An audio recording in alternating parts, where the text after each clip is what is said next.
Bien-aimés de Dieu, la paix soit avec vous. Aujourd'hui, nous célébrons le 6e dimanche du temps de Pâques à année C.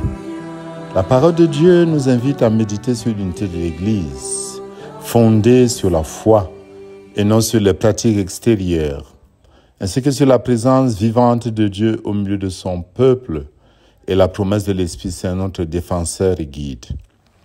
Ainsi, dans la première lecture du livre des Actes des Apôtres, nous assistons à un moment crucial de l'histoire de l'Église primitive naissante. Il s'agit de la résolution d'un conflit entre les disciples d'origine juive et ceux issus des nations païennes. Certains enseignent que la circoncision et la loi de Moïse étaient nécessaires au salut, provoquant ainsi division et trouble. Mais l'Esprit Saint inspire les apôtres. Après une réunion qu'on qualifie de Concile de Jérusalem, la décision est prise. Saint Pierre peut dire, l'Esprit Saint et nous-mêmes avons décidé de ne pas faire peser sur vous d'autres obligations que celles qui s'imposent. Cette décision marque une étape cruciale.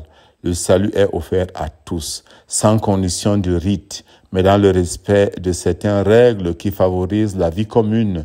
L'Esprit Saint guide l'Église vers l'unité dans la diversité, refusant toute forme d'exclusion.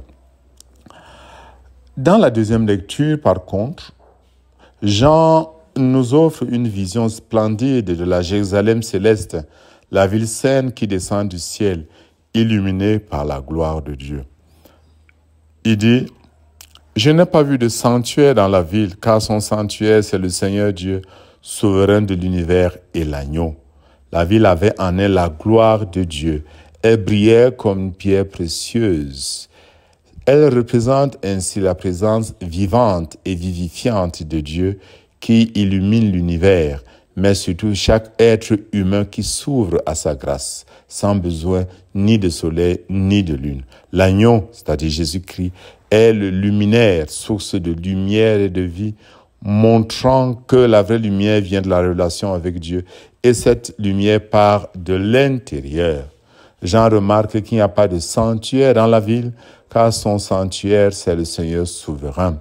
Le royaume de Dieu est une réalité, mais une réalité céleste, une réalité lumineuse, sécurisante et fondée sur la présence vivante de Dieu et du Christ dans le cœur des croyants. Les croyants sont appelés ainsi à espérer et à vivre en vue de cette Jérusalem céleste, c'est-à-dire de cette communion avec Dieu, une communion parfaite où la lumière divine éclaire toute leur existence et où l'unité du peuple de Dieu est pleinement réalisée. Cette vision est un encouragement à persévérer dans la foi, à chercher la lumière de l'agneau en transformant notre cœur en temple de Dieu. L'évangile de Saint Jean, au chapitre 14, nous place au cœur du discours d'adieu de Jésus. Jésus révèle à ses disciples, juste avant sa passion, quel est le lien et la profondeur de sa relation d'amour avec le Père et avec les croyants. Jésus établit un lien indissociable entre l'amour qu'on a pour lui et l'obéissance à sa parole.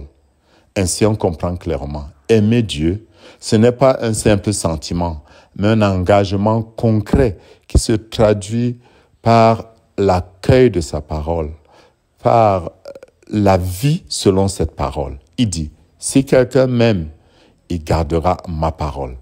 La foi authentique se manifeste donc dans la fidélité à l'enseignement du Christ. Mais cette parole n'est pas une simple parole humaine, elle est divine. Jésus dit bien, « Or la parole que vous entendez n'est pas de moi, elle est du Père qui m'a envoyé. » Ainsi donc, garder la parole de Jésus, c'est accueillir la volonté du Père même, c'est accueillir le Père. Jésus annonce une communion intime et profonde entre Dieu et les croyants, une inhabitation. Il dit, si quelqu'un m'aime, il gardera ma parole. Mon Père et moi, nous viendrons vers lui et chez lui, nous ferons une demeure. Oui, le croyant qui accueille la parole de Dieu, la médite dans son cœur, devient demeure de Dieu. Le Père et le Fils viennent habiter chez celui qui aime et garde la parole de Dieu. Cette image, la demeure exprime la proximité, la présence continue et vivante de Dieu dans le cœur humain.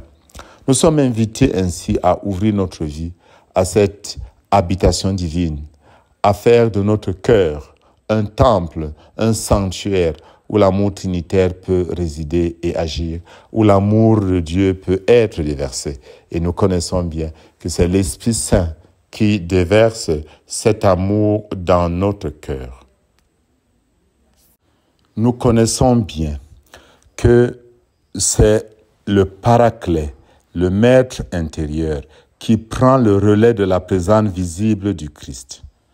L'Esprit Saint que le Père enverra en mon nom, nous dit Jésus, lui vous enseignera tout et vous fera souvenir de tout ce que je vous ai dit. L'Esprit Saint, présence aimante de Dieu en nous, est donc le guide intérieur qui éclaire notre intelligence, ravive notre mémoire spirituelle, renforce notre volonté, nous donne la grâce de nous savoir aimés par Dieu et nous rend capables de vivre selon la parole du Christ. C'est l'Esprit Saint, l'amour de Dieu versé dans nos cœurs qui nous apporte la joie et la lumière divine. C'est lui qui nous donne de persévérer, d'être créatifs. C'est lui qui nous ouvre de nouveaux chemins. Et c'est lui qui nous apprend à nous laisser aimer par le Père. Jésus offre donc un chemin de vie, un chemin de paix, un chemin pour la vie éternelle. Nous recevons donc aujourd'hui un message d'espérance immense. Pour nous qui sommes confrontés aux difficultés de tout encouragement, Jésus nous dit, accueillez l'Esprit Saint qui va vous rendre fort, qui va vous protéger, qui va vous guider, qui va vous illuminer. Si vous m'aimiez, vous serez dans la joie puisque je m'en vais vers le Père. Oui, le départ de Jésus vers le Père, j'allais dire, déclenche l'arrivée de l'Esprit Saint.